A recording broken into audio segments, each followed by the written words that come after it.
Hey, great to see you all again.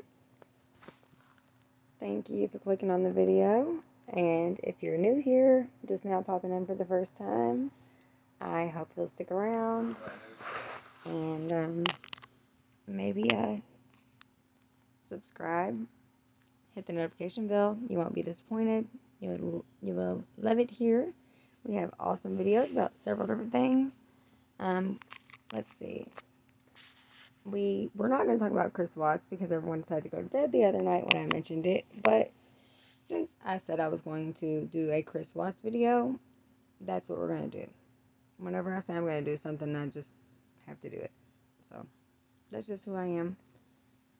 I said I'm going to do it, so I'm going to do it. Anyways, back to the intro, you guys. It's great to see y'all. Thanks for clicking on the video. Welcome. And if you don't know where you're at welcome to Random Videos by Brandy. I'm Brandy, in case you don't know. And thank you for clicking. Grab a snack, a nice cold drink, and probably something to vape or smoke if you partake. The tea is getting ready to be piping hot, so prepare yourself for some information. Let's get informed, folks. Anyways, I do want to keep it at least PG-13 in the comments, simply because you can be reported, removed, or even possibly blocked from YouTube if the comment is lewd, threatening, or bullying. Let's see. What other disclaimers do I need to give you all before this? With all that being said, we are a brand new channel. It's been a week yesterday that we have been putting out videos here on YouTube, and I also do Facebook Lives. Let's see. We're a brand new channel, so 1 week old. So bear with me as I work on the audio, the video, the lighting, and so forth. That's going to come as the channel grows and the following grows. Let's see. Got started, getting into the game. Oh, okay. Thanks. Good to see you here, Greg. Let's see. Where was we at? Oh, okay, you guys. I'm just hoping that we get a group of like-minded people together who actually care about these cases we cover and who have a good time, because we do random videos as well. We do astrology, we do lots of stuff over here. And sometimes we're going to do open floor chats where everyone can just talk about pretty much whatever. And there's going to be times I'm going to be bringing my viewers on screen with me if you guys want to come on. And we're going to do actual, chop it up. We're friends. We're here to talk. And do you guys play Coin Master? Does anyone play any games on YouTube? Because I don't know if you guys can hear the dings, but I play Coin Master, and people are fucking with my treasure right now. People are tearing up my village, stealing my treasure. I just got like a couple $1 million stolen from me. Anyways, back to the disclaimer, folks. I apologize. Let's see. Some of my content is not for sensitive folks, not for the sensitive people, not for the faint of heart. Definitely, and if you have any issues with kind of gory stuff, if you don't like to hear about things happening to children, I am an advocate for children. I do tend to talk about those hard to talk about cases. So if you are here and you are faint of heart and those types of things bother you, you might want to click off the video, because on this video I will be speaking about a man who has killed his entire family, including the children, his pregnant wife as well. However, I do hope you all will stick around. I would love to have you all here, and hopefully more people join. So, like I said, please don't leave. Stick around, and we are about to hear about why and what a Chris Watts is doing, what a 35C is, and why I think he might be filing. Why do you guys think he might be filing? Because hopefully some of you have heard of Chris Watts. I'm sure you have by now. And, if you haven't, you're about to hear some really grim stuff. Like I said, if you're the faint, this is not for the faint of heart. What's up, Johnny? How are you doing? It's good to see that you came to my live. I really enjoyed yours yesterday. Okay, so we're going to start off discussing what a 35C is, and I'm going to go ahead and explain to you all what that is.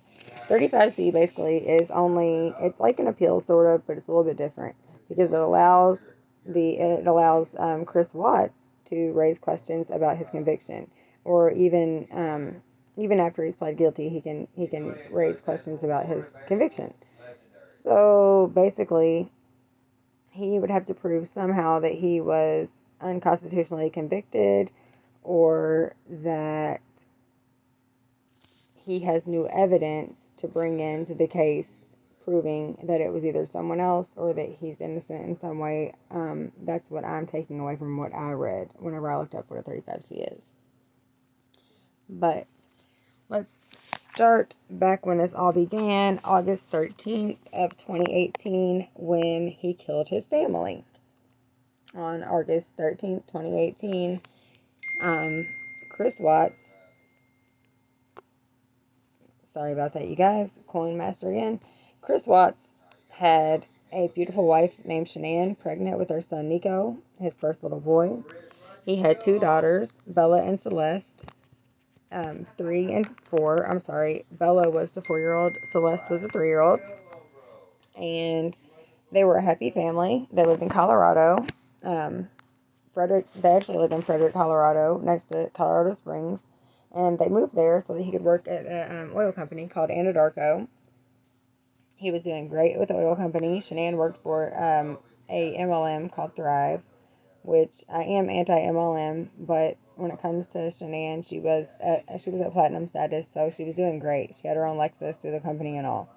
The woman was super, super driven. She had her own house built by her own self, by the time she was 25 years old. She was just an amazing woman. And Chris was very lucky to have found a woman like her. And for her to have given him the time of day was amazing to me. But anyways, we won't get into that right now. Where I am going to go with this is what I am curious about, what I'm thinking, and I'm curious what you all are thinking. So, let's see. Where do we start with this? His friend Kim, I'm going to start with his friend Kim says that he wishes he could go back he could go back in time because he regrets what he's done, obviously. And poor Chris Watts, he regrets what he's done and wishes he could go back in time and undo it because no one thinks of him the same anymore, and he feels like he's not the same person. Well, I have news for Mr. Watts. Almost every criminal in prison regrets what they have done, but not every criminal in prison has the opportunity to go to whatever prison basically they want to. You all know he got extradited to Wisconsin because he was having too hard of a time in Colorado. It was just too hard for him. Poor little Chris. He couldn't handle it in Colorado because people knew Shanann there and they were ready to beat his ass.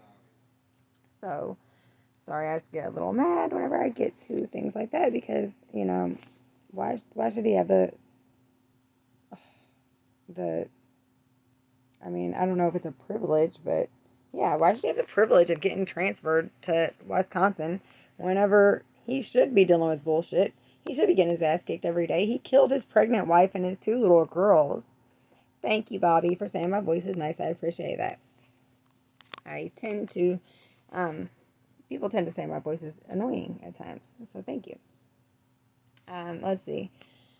Now, I've been told, or actually, I read somewhere that Chris was actually asked to pursue the 35C, which I don't know because we haven't really heard a lot about it yet. All we know is basically that his family has decided to take a trip from down in North Carolina to Colorado so that they could attend a court hearing where he is asking to file a 35C, or he has filed a 35C. And basically, in order to file a 35C, you have to be able to cite that you have new evidence or that you were unconstitutionally convicted. Well, we all know that he has confessed. That's how a 35C is different from an appeal. For those of you who just came on, a 35C is different from an appeal in the way that after confessing, you can still like kind of appeal. Appeal's the only word I can think of.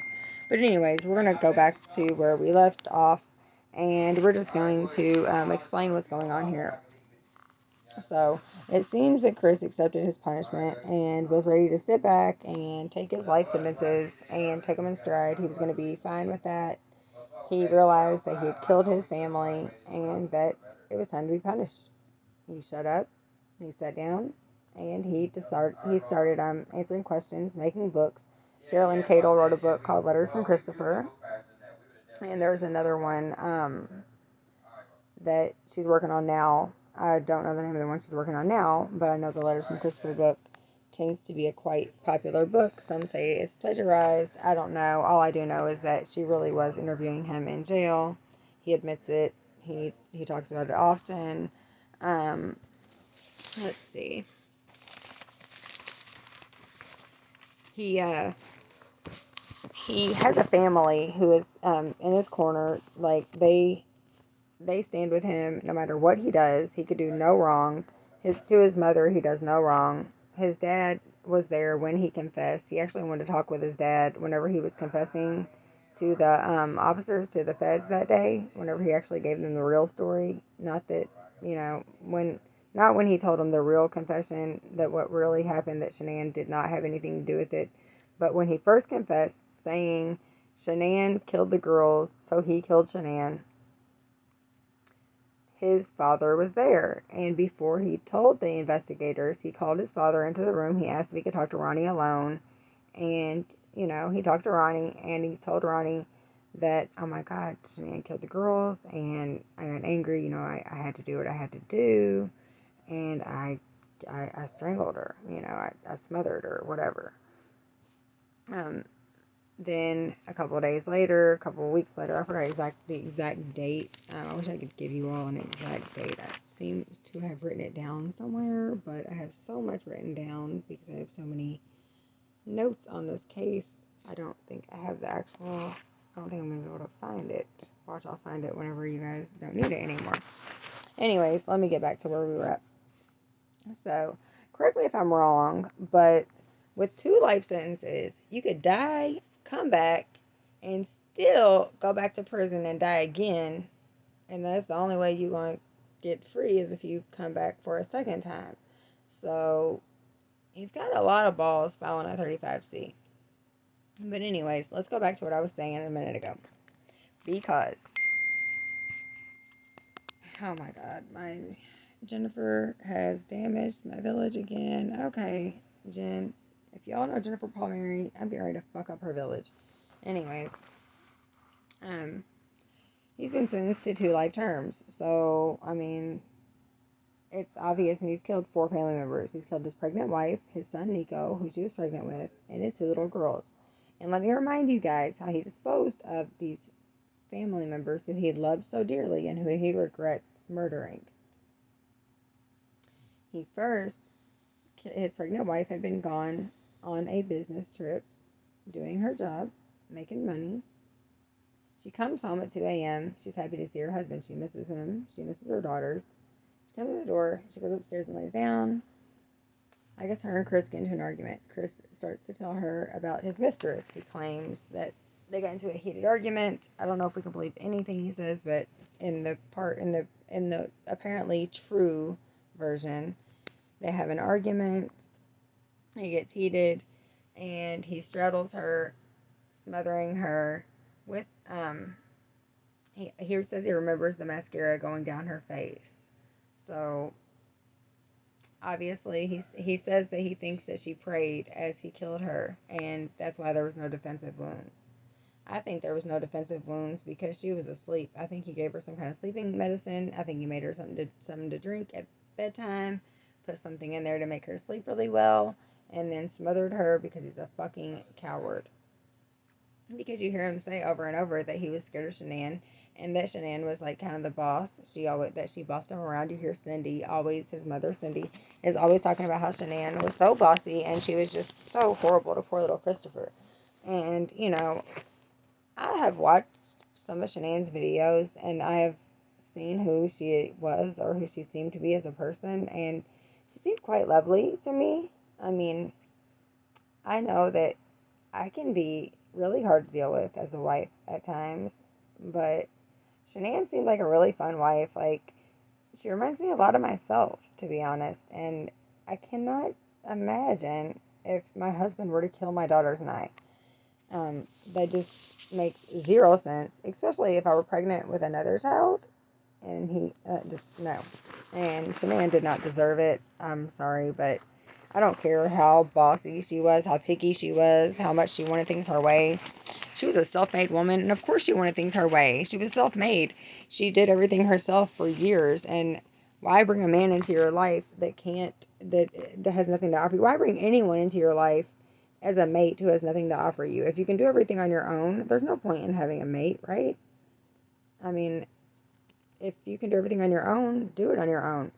But you want to have someone in your life who makes your life easier, someone who makes your life happier every day, right? You want to wake up next to someone who makes you feel like, oh, it's going to be a good day because I have this person with me to do all the things that we do. I don't know. I just know that it can be lonely without having someone there.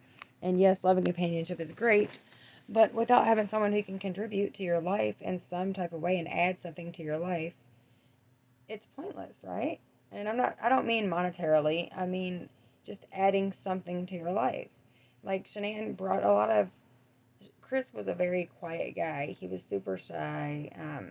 Admittedly, like he said it himself, he was very introverted, very shy.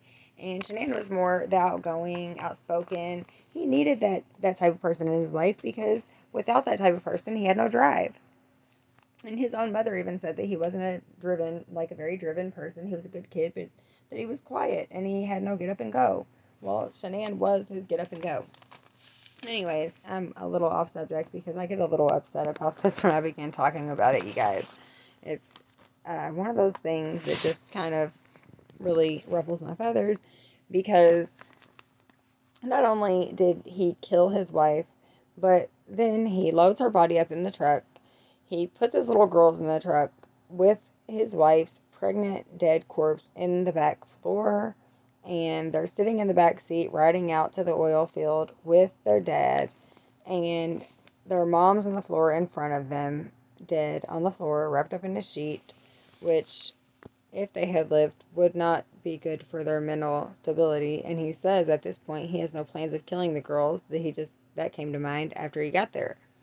So, anyways, he gets out there. He digs a shallow grave. He throws Shanann down in there face first. Why face first? I don't know. Maybe that was just one more way to disrespect her on her way out. I have no idea. But that was just super disrespectful to me. He throws Shanann in the shallow grave face first and covers her up with a little sand and moves on to the girls. First, he decides he's going to smother Celeste. Well, when he's smothering Celeste, Bella looks at him and says, "Daddy, no." That should have made him come to his senses right there. Oh yeah, first off, I left this out. I'm so sorry, you guys. I'm going back. I feel like you all are following this case with me, so I'm sorry I keep leaving details out. But when he was at the house, he tried to kill his girls at the house. And both of the girls came back in. If you watch the initial interview, when they asked him what he thought when the girls came back in, his only thought was that he felt angry because he didn't carry out what he intended to carry out. So he was kind of like, what the fuck are you guys still doing here? And he basically told him to get out of the room because he was obviously killing Shanann. I don't know if, I'm sure that Bella probably knew what was going on. She was 4 years old. We all know what it's like to be 4. You kind of know what's going on around you at that age. And I'm sure Bella probably knew that he was hurting her in some way because if you see your daddy straddling your pregnant mommy, you're going to think, why is daddy straddling mommy? Her belly's right there, right? I mean, he admitted that he straddled her and that he smothered her. Anyways, that he watched her, that all he remembered was watching her mascara roll down her face, which is just, the thought of that in my head makes me completely ill. Um, anyways, let's get back to the 35C, because I am just going back in time so that you all know where we are coming from with this. Let's see here. So Ronnie, Cindy, Jay for Justice, and his legal counsel are going to be traveling to Colorado. I guess he's going to be traveling and getting extradited. Sorry, I have trouble pronouncing certain words.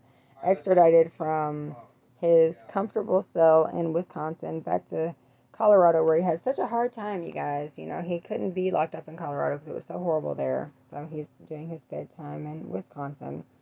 Um, anyways, from what media coverage says, like, and from what the lady writing the book, from what Sherilyn Cadle says, he basically says that Shanann was a great mom and that she was innocent. His final confession is that Shanann was a great mom. She was innocent. She did nothing to the girls. She didn't deserve what happened to her. It was a means to an end. He wanted to be with Nicole Kessinger, and the only way he could be with Nicole Kessinger was to get rid of his family. As if divorce was not not a thing, as if it was not an option. So there's that. And let's see. He says that he says that he reads books to his pictures of his daughters every night, which I think is really like sick, because who's going to read him books? He should have done that. You know, he should be doing that with his daughters alive. He shouldn't have killed them and then read books to their pictures every night in jail. I think that's like totally sick to even mention that. And he says he talks to their photos every day, which, I mean, he's supposed to be saved now and all this stuff. And I guess I shouldn't be judging, but I just have to judge someone who killed their wife, their daughters, and their son. Because believe it or not, that baby was a baby. She may have not given birth yet, but Nico was a little boy. Okay, so we all do this conspiracy theories about seeing a second person with a ponytail. We've seen all that stuff, like they say that they see on the neighbor's footage, that there was a second person with a ponytail, and they say they see a purse.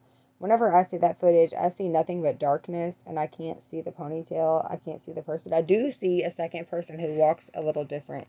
And they say that it's photos, that they take still photos every few seconds, so it could possibly be Chris, but I don't know. I do believe there may have been a second person there. Was it Jim? Was it Nicole? Was it someone else? I have no clue, you guys. From what I understand, he was having more than one affair. So, do I believe it? Not really, because he was so gone off Nicole Kessinger. I just don't think he would have been having a second affair, because he felt that he was cheating on Nicole every time he was with his own wife. I mean, he couldn't stand being around his own wife and children because he felt that he was cheating on Nicole. So, I mean, do y'all really believe that there was anyone else besides Nicole and Shanann, and that Shanann was even a factor there at the end, or for the last at least 3 months? She didn't mean anything to him. Let's see. There's really not much that's changed, you guys. The only thing I can say is that they're gonna. I guess they're following the 35C. He hasn't changed his story. He doesn't plan on it. Now, if I'm missing a piece of the puzzle, or if I'm wrong on some of this info, you guys can correct me. But I'm pretty sure, I'm up to date on everything. But I have a couple questions. Now, I am very curious about a couple of these things, because once again, there are some, like I said, there are some pieces to the puzzle that I seem to be missing. Because once they got there, for one, why was Ronnie driving Shanann's Lexus? I'm just curious about that. Like, why did that side of the family have the Lexus to begin with? Because that was Shanann's car, so wouldn't you think that the Rusick family would have her car? I don't understand why the Watts family has Shanann's car. It should definitely be with the Rusicks. And Why did Ronnie look so surprised when they took the car and when they asked him to get his bag out of the trunk? I mean, was he really surprised that they were going to take Shanann's car from him? That was Shanann's car, so that's not his car. It was in Shanann's name. Yeah, Shanann was married to Chris, but Chris kind of ruined that when he killed Shanann, right? I'm just saying. And as far as the family helping Chris out, I understand a family wanting to help. I understand parents wanting to help their son, but I will say this in closing, the path to hell is the road to hell is paved with good intentions. So I just think the Watts family should really be careful what they wish for, because I have a feeling in the end it's going to be nothing but hurt feelings. I believe that the 35C will be laughed at, and that if they go to court at all, they're going to get laughed out of court, because, I mean, unless they plan on pinning it on someone else, in which case that could start a whole new conversation. Oh, we could totally go on with that. We could go on with that all day, because we could say that a random stranger came in. We could say that Nicole did it. We could say that Jim did it. We could pin it on anyone, or we could bring it out if there's new evidence. I would love to know what the new evidence is, because I mean, who would confess to that gruesome, grim, sickening shit if you did not do it? I just don't see anyone confessing that type of thing if you haven't done it. So, more power to you, Chris Watts. But I'm just not feeling it. You all catch me over on YouTube. My real videos are on YouTube. Like the video, go over to YouTube, subscribe, follow, like, everything you can do over here, everything you can do over there. Join in the conversation. It's time for a sesh. Time to fire up.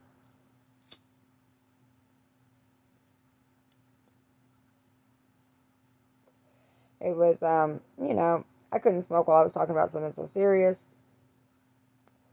because, that case is huge to me, and because he has already been convicted, and because he is such a, I don't know, he's such a sketchy character to me, because one minute, he seems like a charming, helpful, loving type of dude. Like, we're not, like, it's hard to not like Chris Watts. Like, when you see what kind of person he was before he killed his family, he was the fucking perfect husband. Like, he reminds me so much of my own husband. It's ridiculous. And it's crazy and scary and all kinds of everything when you think of how average this guy was.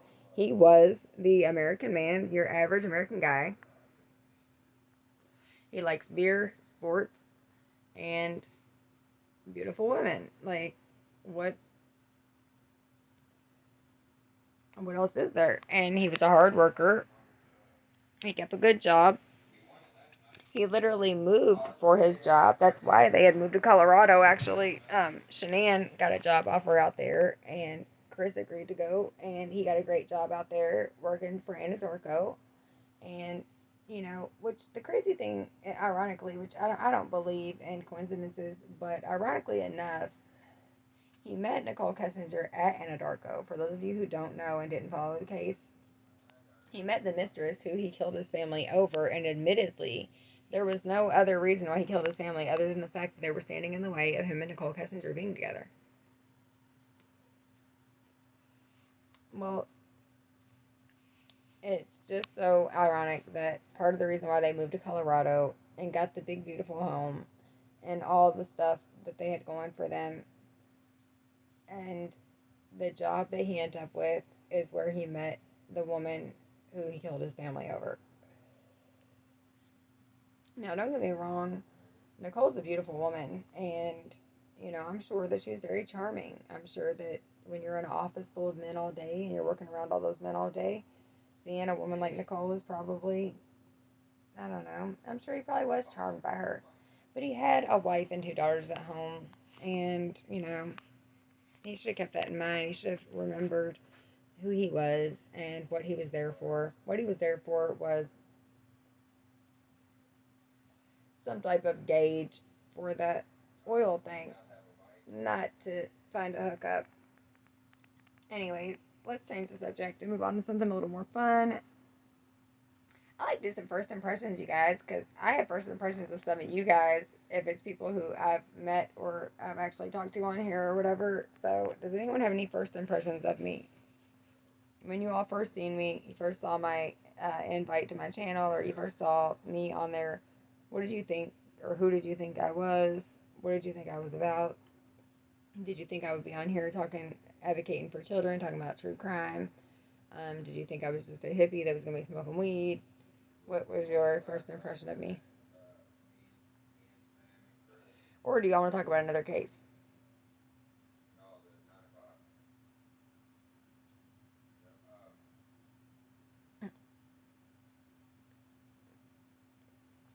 HA. The first person I've seen the actual name of. I keep seeing how many viewers I have, but I can't see names.